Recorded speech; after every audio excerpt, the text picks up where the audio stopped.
A new experience does wonders to expand horizons, push back boundaries,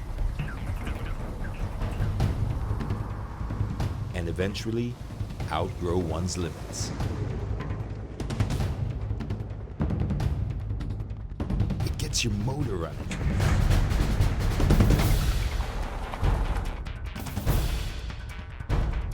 preparing you for the next high, until you find yourself on the crest of exhilaration. Like touring the waters of Baler on a hovercraft.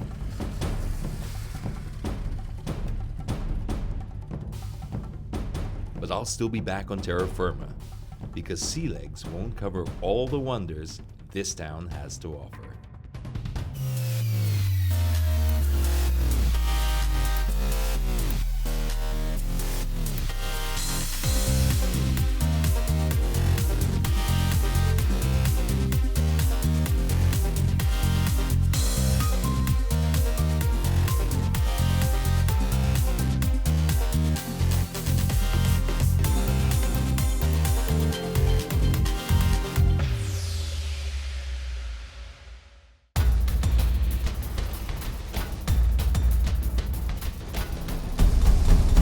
Hi there, welcome to Drive. My name is James Deakin, and if you didn't watch episode 1, none of this is gonna make sense. You see that thing over there?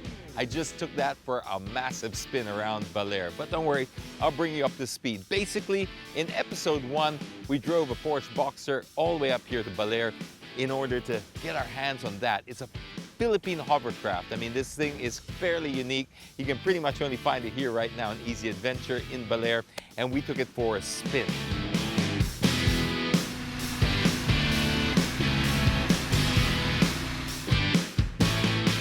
Now, I really wanted to take you along for the ride and explain how it felt, how things, sort of the switches and all that, but it's so noisy.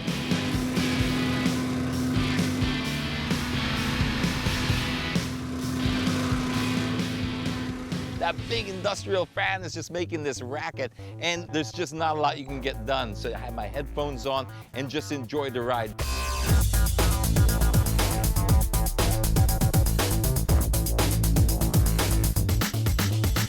If I was going to compare it to anything, probably the closest would be a jet ski. It feels a bit like that, with the exception of this thing is just tail happy. It just gets its tail all the way out, so it feels like a drift vehicle.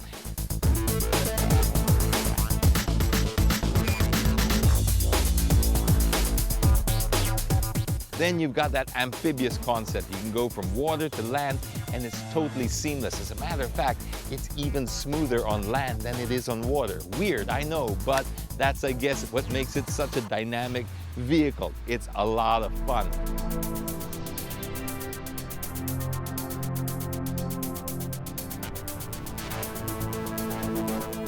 But it did leave me with one problem, another itch to scratch. As we were going around and investigating all these little passages of waterways and stuff around Baler, there was so much more on the other side that we couldn't get access to. So we made a phone call to our friends at Jeep. They hooked us up with a Wrangler, and now Baler is our oyster. Come on, let's go and explore it.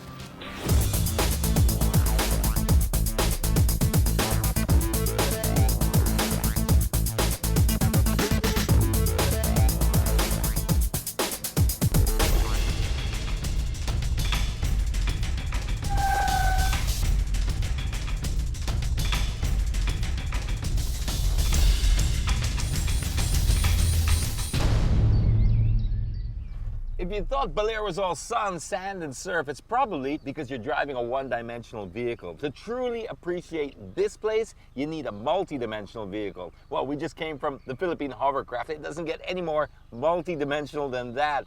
Amphibious, we were able to explore places that we never really thought possible, but now, for all those other hard-to-reach places, we need the original icon. It's a Jeep Wrangler Sahara. This thing's been doing it since 1941. So we're gonna leave no stone unturned. We're gonna tell you the other story of Baler. So come on, join me for the ride. I'm warning you, it could get pretty rough. Buckle up.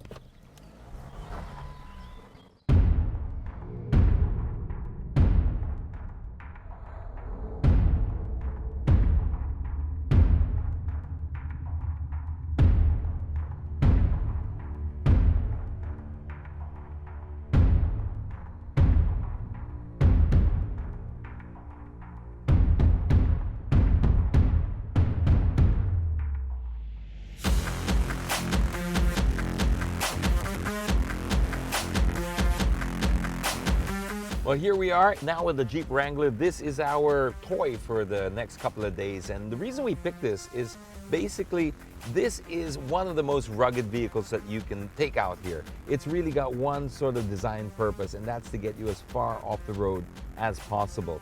So they do this by retaining or being faithful to the original design of the Willys Jeep of the 40s. Now they've got this sort of upright windscreen, the fold flat stuff that you can sort of put your windscreen down. Everything's upright. I mean, it's really in your face. So it's all jagged lines and stuff like that. But I like it because this is the kind of thing that reminds me of something that's very functional. You got your big rotary dials over here. So even if you have gloves, if you're like off-road, you can still sort of work the aircon vents and stuff. The buttons are big enough. You got transfer case over here. It's nice and tough and rugged. You got your automatic transmission here. You sit nice and close to the steering wheel. This is important when you're like off-roading. You don't want to be too far. Well, you never want to be too far from the steering wheel, but particularly in off-roading, you want to have full control. You can also take this top off. It requires a few tools though, so it's not something you want to sort of do on the fly. You need a couple of people there to help you out, but you know what? At least you got that option. You still have the modern amenities, like you got this whole entertainment system here with its own hard drive, so you can listen to music. You can never run out, whether you're in reception or not. So generally speaking, that's the interior. It's comfortable, it's practical. So this thing should be able to get us to places that hardly anyone's been able to explore on wheels. So let's just take it out there and see what it's capable of.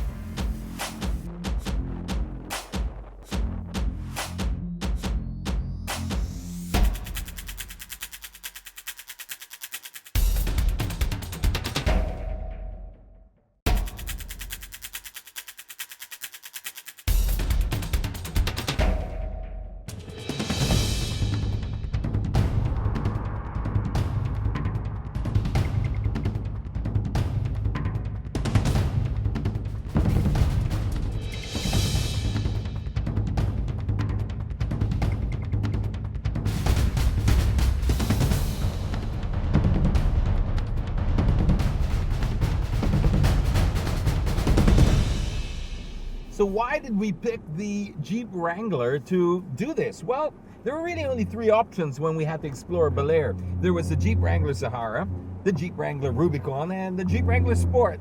That's right, we pretty much narrowed it down to that. I'll tell you why. It's because, you see, most off-roaders, or I like to say soft-roaders, they tend to sort of be designed for comfort and ferrying passengers before anything else. And then the four-wheel drive component, well, that's an afterthought. It's the complete reverse with the Jeep Rubicon. If you are gonna have to go into something as extreme as this, you want something that's pretty bulletproof, right? Something that doesn't mess around. And the Jeep is one of these things that was purpose-built for this. This thing was designed to crawl through some of the most inhospitable areas Mother Earth could throw at it. And then everything else was an afterthought.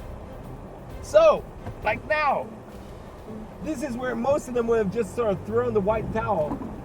For us, we're just getting started, but I gotta tell you, this is still pretty hardcore.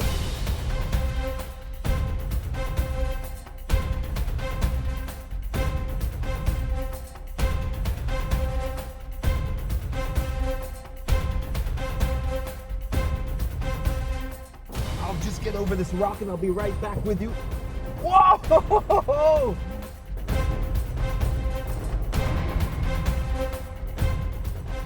That was a really, really tough spot because you weren't just negotiating rocks and stuff. You had to sort of turn around them and slide these big boulders that it climbs it like a goat. That's what makes it so incredible. Fundamentally, the geometry of the suspension and the design is all correct, so you don't need a lot of sort of fluffy electronic bits and all these gadgets to get you out, because they've kind of done it from a design standpoint. They've already sorted that out. And then everything else, like I said, well, yeah, we'll compromise there. They said, oh, you need seats? Really? Oh, well, fine, we'll throw in 5. But you can tell that everything else has come afterwards, after the fact. It's almost as if they resented putting all the creature comforts in, but they've done a good job, because once we're back on the road, This thing can pretty much handle just about anything, but really its core competence is out here. And we really wouldn't have had any other choice right now. We made the right vehicle choice for the terrain.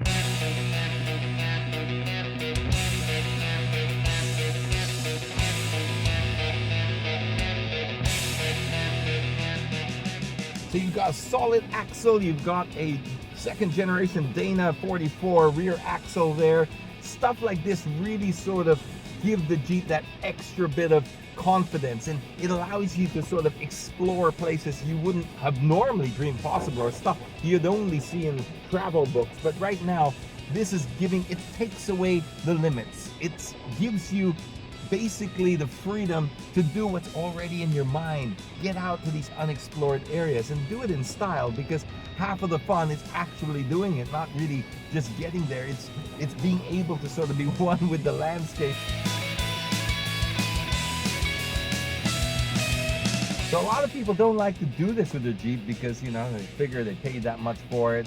But it's a shame, because if you see how capable this car is, it really will urge you to get outdoors and see things that you would have normally never seen.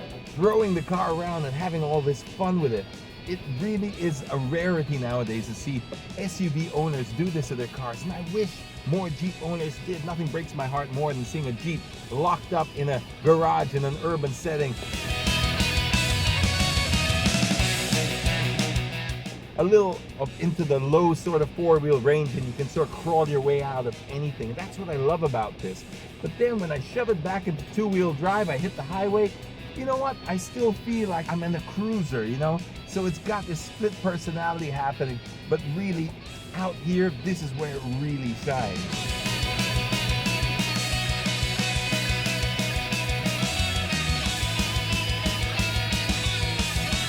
We're gonna get through one more extreme thing here, so bear with me.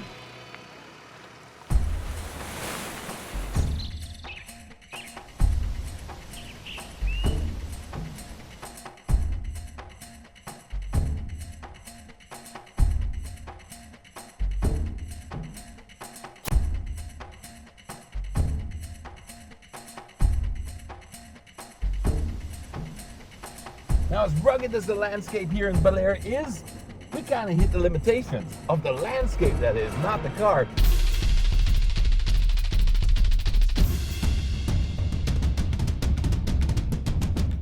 There's a whole track that Baler has sort of developed for competition mode, and we just sort of enter a little part of it, and we're gonna try and see if we can. Oh my God, this is hardcore. Remember, this is an actual 4x4 trail. Now, we have street tires. I just have to remind everyone of that. Oh, big holes there.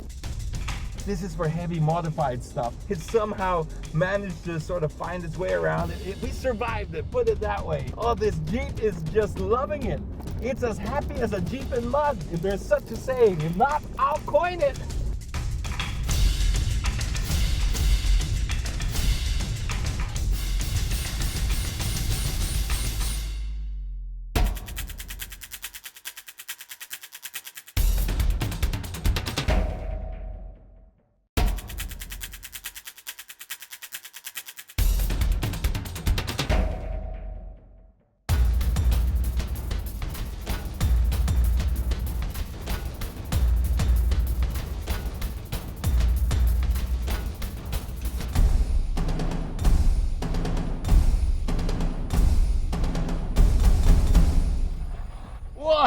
Well, we had our fun out there, maybe a little bit too much fun, I don't know. And there's still a whole lot more to explore around Baler, including the town proper and all that. It's a lot of touristy spots, a lot of nature spots, a bit of mix, and we still have so much to conquer, not a lot of time. And I'm thinking maybe if we give this thing a bit of a bath, Jeep won't find out what we did.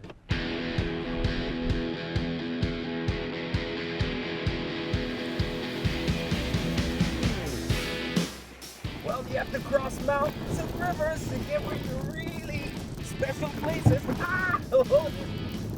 That's a pretty deep river. Oh man, this is a drive-through car wash.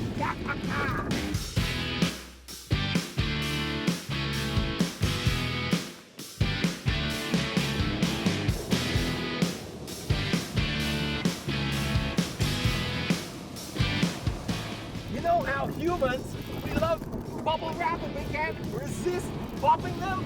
Well, a Jeep feels this way about river crossings. It just sees it and it has to do it. Oh, I gotta get out, it's too deep. I gotta get out. Bail, bail, bail.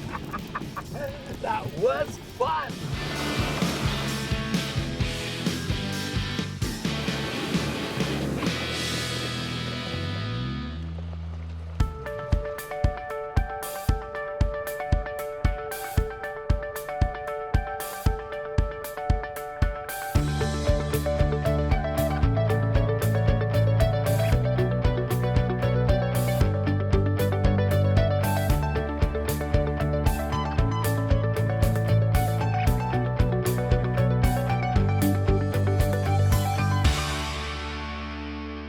Well, Baler's been, for me, another mixed bag of surprises. I mean, just when you think you got to know a place, it shows a different side of herself.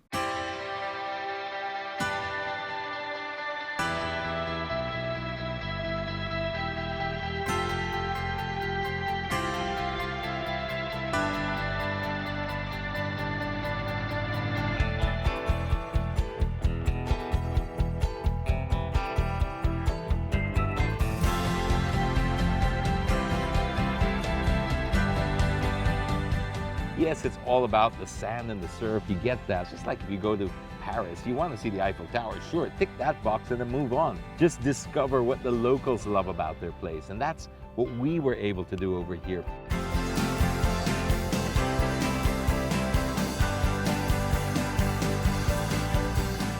It does help, of course, that you have a vehicle like that allows you to see things that you otherwise wouldn't see. You're able to sort of drive outside of the postcard, so to speak, and then just watch life as it happens naturally.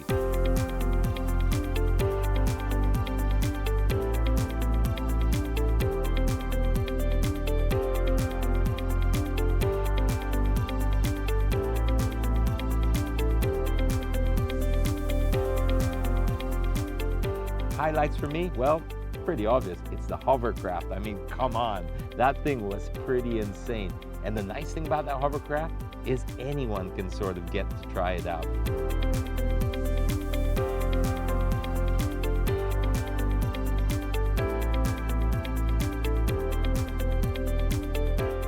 You just go to Easy Adventure and just rent it out or just talk to them. They do tours and stuff like that.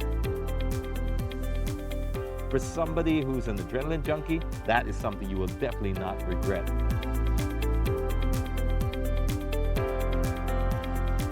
If I was to give anyone any tips about coming to Baler, well, you can drive up here using a four-wheel drive, but you don't have to.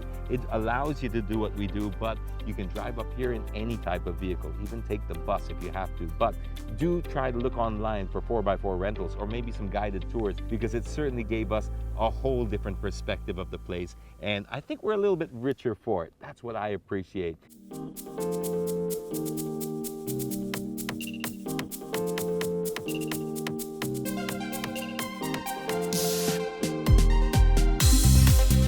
On behalf of the entire Drive team, we ourselves are stepping a bit out of our comfort zone. I'm not just telling you, we're doing it ourselves. We're breaking the format a little bit to try and bring you a little bit closer to the experience.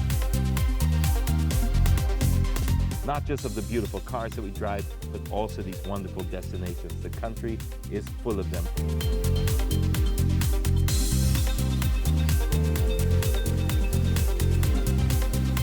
We're trying to rekindle your passion for the lost art of driving.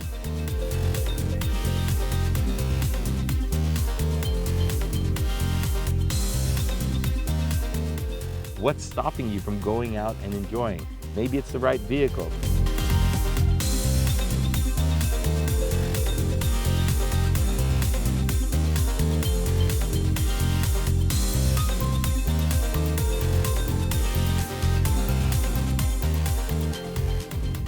If there's anything you'd like to see in the show, maybe another place, another car, drop us a line. I'd love to hear from you. You can check me out on my website, jamesdeacon.ph, or go on Facebook, James Deacon. There's Twitter, there's Instagram. There's no excuses. So till next time, my name is James Deacon. On behalf of the entire Drive team, drive safely, everyone.